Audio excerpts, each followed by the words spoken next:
भारत के प्रधानमंत्री नरेंद्र मोदी जी ने पहले ही ऐलान कर दिया था कि जवानों का बलिदान व्यर्थ नहीं जाएगा।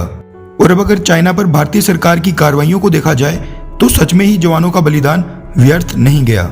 भारतीय सरकार ने करीब 55 से ज्यादा चाइनीज ऐप्स को भारत में बैन कर दिया है, जिससे चाइना को एक साफ संदेश पहुंचा कि भारतीय सरकार बस बोलती नहीं है बल्कि कार्रवाई भी करती है। गलवान घाटी की घटना के बाद सभी देशों से अलग अलग प्रतिक्रिया आई और वहीं कुछ देश ऐसे भी थे जिन्होंने चाइना से रिश्ते खराब हो जाने के डर से कोई भी प्रतिक्रिया नहीं दी। खैर, इस मुश्किल घड़ी में ही पता चलेगा कि कौन सा देश भारत का सच्चा मित्र है और कौन सा देश बस दिखावा करता है। मीडिया में आ रही रिपोर्ट्स के मुताबिक फ्रांस की डिफेंस मिनिस्टर फ्लोरेंस पार्ली ने भारतीय रक्षा मंत्री राजनाथ सिंह को एक पत्र लिखकर कहा कि गलवान घटना सैनिकों, उनके परिवारों और राष्ट्र के खिलाफ एक कठिन आघात था और वह इन कठिन परिस्थितियों में फ्रेंच आर्म्ड फोर्सेस के साथ पूरी तरह भारत के सपोर्ट में खड़ी हैं। वैसे फ्रांस शायद ही खुले रूप से किसी युद्ध वाली स्थिति में भारत की मदद के लिए अपनी सेना भेजे, लेकिन इतने नाजुक समय में भारत के पक्ष में ऐसा बयान आना भी अंतर्राष्ट्रीय कूटनीति में बड़ी बात है। हालांकि ये पहली बार नहीं हो रहा।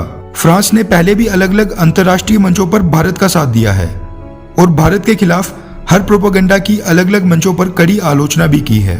लेकिन इस बार फ्रांस एक और कदम आगे बढ़कर मुश्किल समय में खुले रूप से भारत की मदद को सामने आया है। फ्रांस ने पहले ही भारत के आग्रह पर 27 जुलाई से पहले 8 राफेल जेट्स भारत को भेजने की मांग मान ली है।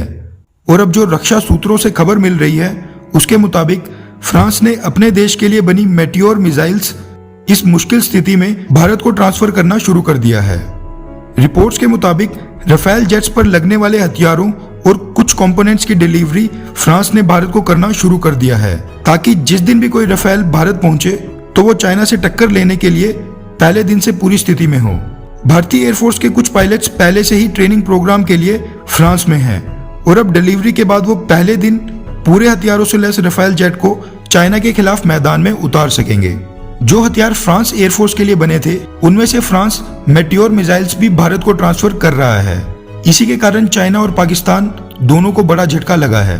Meteor missile beyond visual range air to air missile है, जिसकी रेंज 120 किलोमीटर तक की है। ये अमेरिका की एमराम की तरह radar guided air to air missile है, लेकिन इसकी रेंज एमराम से कई ज्यादा है। मेटियोर मिसाइल 6 यूरोपियन देश UK, Germany, Italy, France, Spain और स्वीडन ने मिलकर डेवलप की है और ये प्रोजेक्ट 1990 में रशियन फाइटर जेट्स मिग-29, सुखोई सू-27 को काउंटर करने के लिए शुरू किया गया था। चाइना के लगभग सभी फाइटर जेट्स या तो रशियन हैं और या फिर रशियन टेक्नोलॉजी की मदद से मेड इन चाइना वर्जन है और यही वजह है कि जिससे चाइना को एक बड़ा झटका लगा है। और ये मेटियोर मिसाइल चाइना के रशियन फाइटर जेट्स के खिलाफ काफी घातक साबित होने वाली हैं।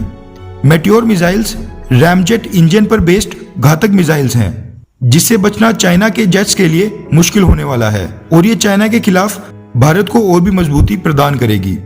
मेटियोर की अधिकतर स्पीड 4.5 मैक की है और ये मिसाइल सिस्टम 2016 में स्वीडिश एयरफोर्स के ग्रिपेन फाइटर्स में सबसे पहले इस्तेमाल किया गया था।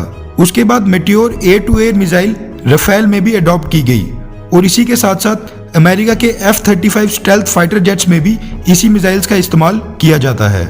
इन सब के बाद तो आपको भी अंदाजा लग गया होगा कि मेटियोर मिसाइल कितनी घातक है और इसकी डेवलपमेंट के बाद इतने कम समय में भारत को मिल जाना ये साफ दर्शाता है कि फ्रांस और भारत के रिश्ते कितने गहरे हो चुके हैं। वैसे आपको क्या लगता है कि क्या भारत को फ्रांस से और राफेल जेट्स खरीदने चाहिए या फिर स्वदेशी तेजस भारतीय एयरफोर्स के लिए सही विकल्प होगा?